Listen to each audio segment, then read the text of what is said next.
Hi friends, நம்ம இன்றைக்கி எப்படி கொத்தவரங்காய் பொரியல் செய்ய போகிறோம் பார்க்க போகிறோம்.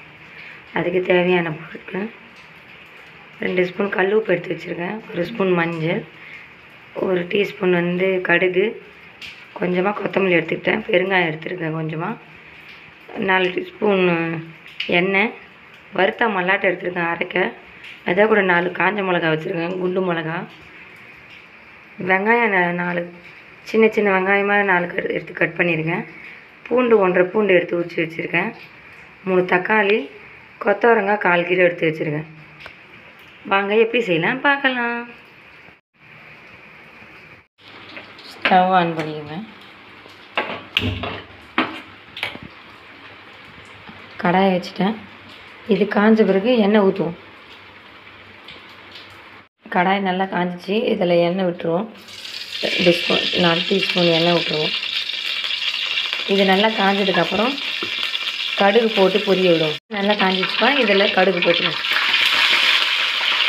நல்லா பொரிஞ்சிச்சு. கடுகு நல்லா பொரிஞ்சிச்சு. இப்போ கருவேப்பிலை போட்டுருவோம். இப்போ கருவேப்பிலை ஆட் பண்ணிக்கலாம். இப்போ வெங்காயம் ஆட் பண்ணிக்கலாம். வெங்காயம், பூண்டு இதெல்லாம் ஆட் பண்ணி நல்லா வதங்கணும்.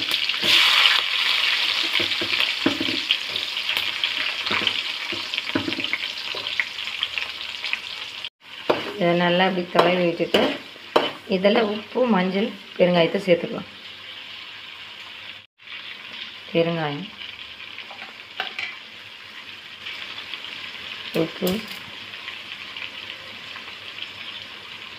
மஞ்சள் இது சேர்த்துட்டு நல்லா தொலைவி விடணும்.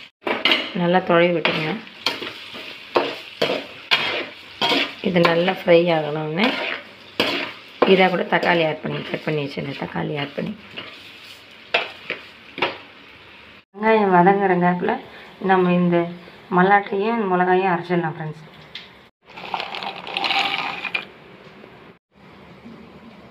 அரைச்சாச்சு. இப்போ நம்ம வெங்காயம் வதங்கிச்சான்னு பார்க்கலாம். வெங்காயம் நல்லா வதங்கிச்சு. இதில் தக்காளியை போட்டு நல்லா வதக்குவோம்.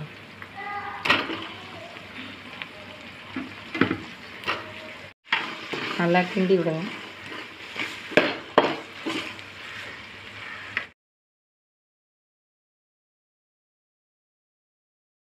தக்காளி இப்போ ஃப்ரை ஆகிடுச்சு. இதுக்கப்புறம் கொத்தவரங்காவை போட்டு நல்லா அதையும் ஃப்ரை பண்ணுங்க. இதை முடிஞ்ச அளவுக்கு சிம்மில் வச்சு நீங்கள் ஃப்ரை பண்ணிங்கன்னா, அது எண்ணெயிலே ஃப்ரை பண்ணிங்கன்னா ரொம்ப டேஸ்ட்டாக இருக்கும். சரி இல்லை இதுவாகும் தீயுதுன்னா கொஞ்சம் தண்ணி ஊற்றிக்கணும். தண்ணி ஊற்றி ஃப்ரை பண்ணுங்க. பார்க்கவே எவ்வளோ கலர்ஃபுல்லாக இருக்குது பாருங்கள். இதை நல்லா கிண்டிக்கணும். கிண்டிட்டு இது எல்லாம் வந்த பிறகு லாஸ்ட்டில் நம்ம அரைச்சி வச்ச மல்லாட்டையும் காஞ்ச மிளகாயும் சேர்த்து போடணும். நல்லா வெந்துருச்சு. இப்போ இதில் அரைச்சி வச்சுருந்த அந்த மல்லாட்டையும் காஞ்ச மிளகாயும் போட்டுடலாம்.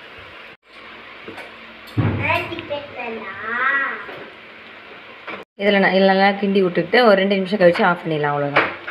நல்லா 2 மினிட்ஸ் ஃப்ரை பண்ணியாச்சு. இதை ஆஃப் பண்ணி வச்சுக்கலாம். அவ்வளோதான். அங்கே பொரியல் ரெடி.